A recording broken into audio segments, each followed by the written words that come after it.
I fixed it. I fixed it. Boom. Turn this around. Hey, here I am. Three Foy's glass. This is my fake Brett IPA, the WL 644. Oh, happy Homebrew Wednesday. Woo, Wednesday. Oh yeah. Oh, that's good. Fixed the carbonation issue. Fixed the carbonation issue on my Galena Smash too. I did it. I did it all by myself. All right, that's enough talking. Let's go ahead and look. I got some footage of this masterpiece. I got some tasting notes, pre-secondary editions. But this is getting kegged this weekend. This is mighty stinking tasty by itself. So I'll let it go for now, and we'll get the videos later. All right, guys, I'm gonna turn this around and set it up so I can sit down and look at you. Yeah, that's a shitty angle. Let's try this. Where is Elder P when I need him?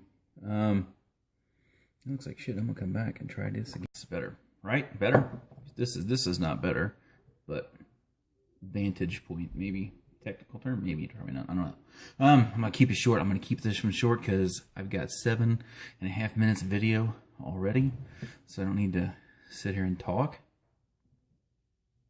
Sorry if you're disappointed. So you looked at the blueberry lager I've got there. So yeah, that's going. That should be awesome. Kegging that Saturday. So I racked that over last Saturday, and I kept the yeast cake. Lager yeast, washing lager yeast. I don't know if you guys have ever washed lager yeast. This is my first time, and it doesn't separate. WL White Labs. This is not White Labs. It's Y Yeast 2112.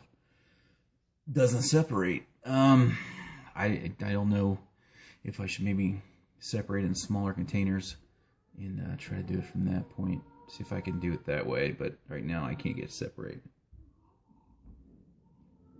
It's all one cake. So then I don't know what I'm going to do with it because I want to use it again. I got a Baltic Porter I want to brew, and that's going to be here pretty soon.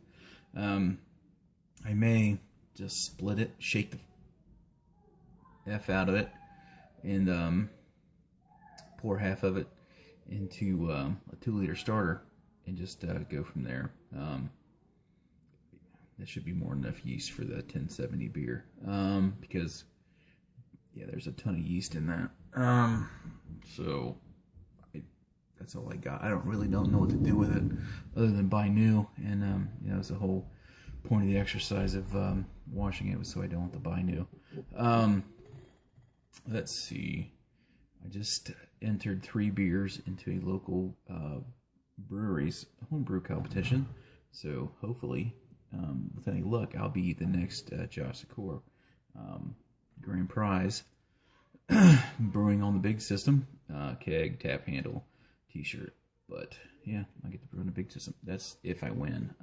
Will I win? Probably not. You know, whatever. I entered this beer, actually, the fake Brett IPA. So I need to send a shout out to Josh. Congratulations to him. Congratulations to Ryan Lewis, Lubrew. He just had a win. It was a second place in a local homebrew competition, so that's pretty awesome. Congratulations to both those two guys. Yeah, so if any luck, let's see. The judging for the competition I just sent into, let's see, all entries have to be in by November 1st. Judging is to be completed and announced the following week. So I think it's the day after Election Day, I think is what it is. So will I win? I don't know. I think I got a good enough shot. It's a pretty good beer. So what else? Conical fermenter. SS Brew Bucket. That thing is awesome. Yeah, it rotated dip tube down all the way, all that crap, and it wasn't getting any of the yeast. Everything was settled down in the cone. which was awesome. But man, it settled. It packed hard, so I really had to to work to get it slurried up. But yeah, it packed it pretty hard in there. But yeah, it's pretty nice. I like it. I like it. If I could get another deal, or I could get another one for about $160, I'd probably get one. But I think that was pretty far and few deal. Excuse me. All right. Really, that's just about it. I'm gonna keg that beer. I'm not gonna let it sit in the kegerator too long. I'm gonna put it on the gas as soon as I get it out of there. So I'm pretty excited about that. But I need to get that Baltic Porter done. So yeah, that's probably about it. The old lady and I went out Friday night and had some beers. With the old Street Side, which is a new place over in Columbia, Tusculum in Cincinnati. It's not bad. It's got some good beers. Nothing that makes me too awful excited. Then we went down the street to a Blank Slate. Man, they had some good beers on tap that day. They got a Opera Cream Stout, about 5.8%. It's real good. They've got an Oktoberfest, which is spiced with sausage spices. And if you want, they'll put pickle juice in the beer, and it totally changes the beer. Really good beer. Sounds odd, but it's really good. I mean, they had a bunch of good beers. I got a little drunk, not too bad. I was in control of myself. But anyway, yeah, it's a east side of Cincinnati, on the East End. That's considered East End. You've got Street Side just opened up. Within 2 blocks is Blank Slate. Then you've got Bad Tom, which is another 2 blocks. And I went there a couple weeks ago. They've got an awesome pumpkin beer. Don't kill me for saying it, but the beer is good. They've got a really good session IPA. I think it's probably one of the better ones that I've had. Then right on down the street is Paradise Brew Supply, which is where I buy majority of my stuff from. They also have a tap room. They're a brewery. They have a 3-barrel system, I think, in the back. So they're up and coming and going, keeping it small intentionally. But yeah, there's a shit ton of places. Then just on my way home from 50 West, there's Mount Carmel, which is the oldest craft brewery in Cincinnati, other than like Christian Moorline. But the size difference, there's a lot of size difference between Christian Moorline and Mount Carmel is just crazy. So yeah, that's it. It's the east side of Cincinnati's nuts. So anyway, guys, I'm gonna go ahead and get the hell out of here. You guys can look at some videos. Oh, I'll show you what I made. This is what I made. A little DIY project. I made some tap handles. So I got some process footage in there. Nothing super, but anyway, yeah, made a couple tap handles. Excuse me, burped again. I just need to get the sticker off of that.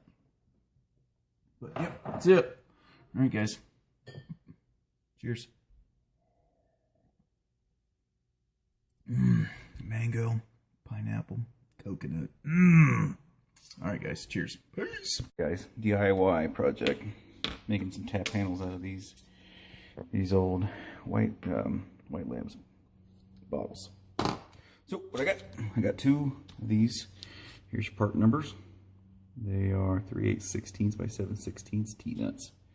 And this is what they look like when you buy them.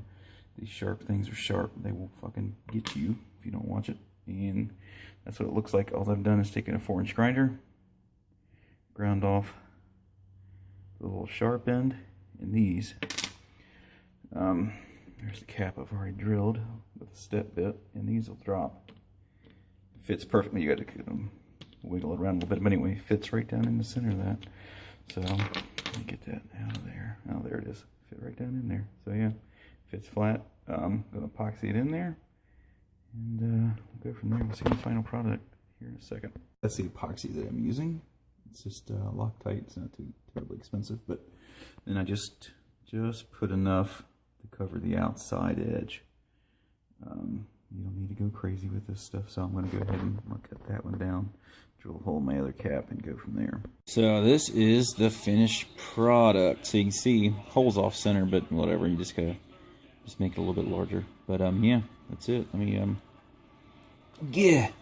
Let me put this down right there, and I'll be right back. Alright, so there it is. That's the tube. I need to get the label off of there. And, whoops! I toss that down. You can see it's just epoxied in. So the threads are not affected. Still uses the threads. That's it. Come on, you stinking focus, Daniel son. So yeah, that's it. Ready? You can get the labels off of that. Fill those with whatever I want, and yeah, go from there. Should be pretty good. Pretty good. I'm ready to get my gravity sample. So I got it moved out of my fermentation fridge, a little dorm fridge. Got my secondary vessel sanitizing, and all my stuff in there, sanitizing. Got my secondary ingredients. So I'm not gonna turn the racking arm. I'm gonna leave it where it's at. It should be fine. I understand it's facing down. I don't know, I may turn it. I don't know. I'm just gonna pull gravity sample the way it is. Boys, yeah, it's pretty good. I'm gonna drop my hydrometer in there. I mean, not break it here, doing this one-handed. And hopefully it won't. That's too much. Too much. All right, I'm gonna drink some of this real quick. Back, I drank just a smidge of it.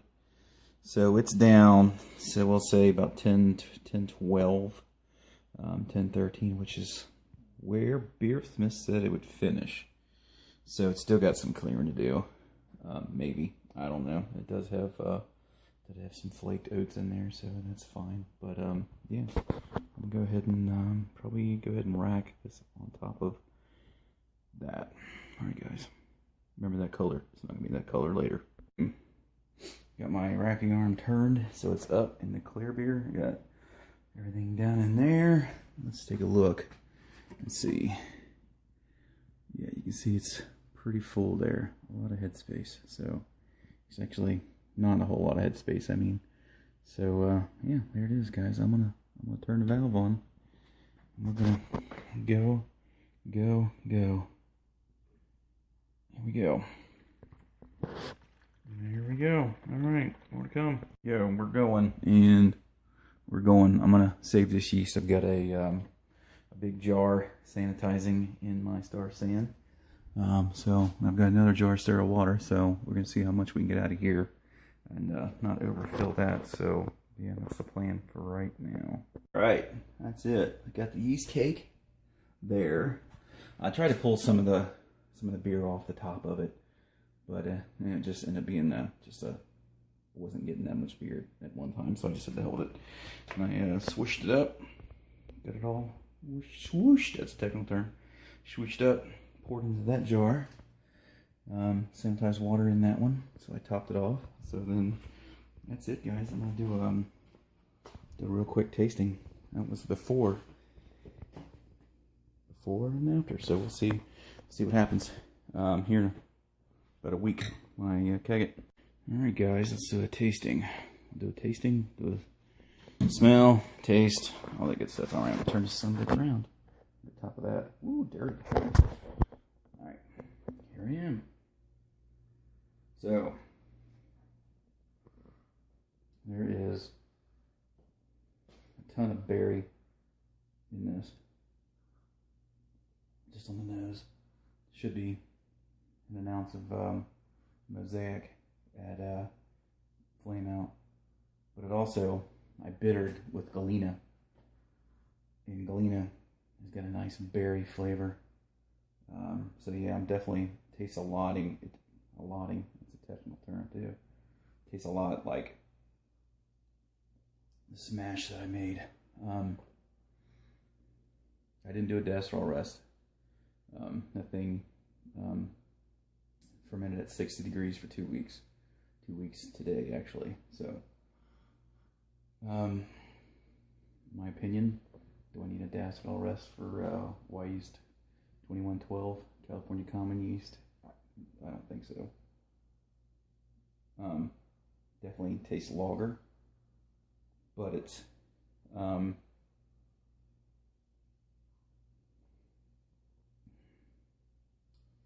definitely got that lager taste to it, but it's not bad. Still, there's a lot of taste similarities between the Galena Smash that I did, and that was just USO5 in this. But yeah, it's gonna be interesting to see what this tastes like. This would be a good beer by itself without any secondary additions. So yeah, it's not real clear, but I'm not worried about it. Yeah, it's good beer. Good beer regardless. Hopefully it's going to be even better beer with all that. All right, guys, I need to get a shirt on that to keep sun away from it. Cheers.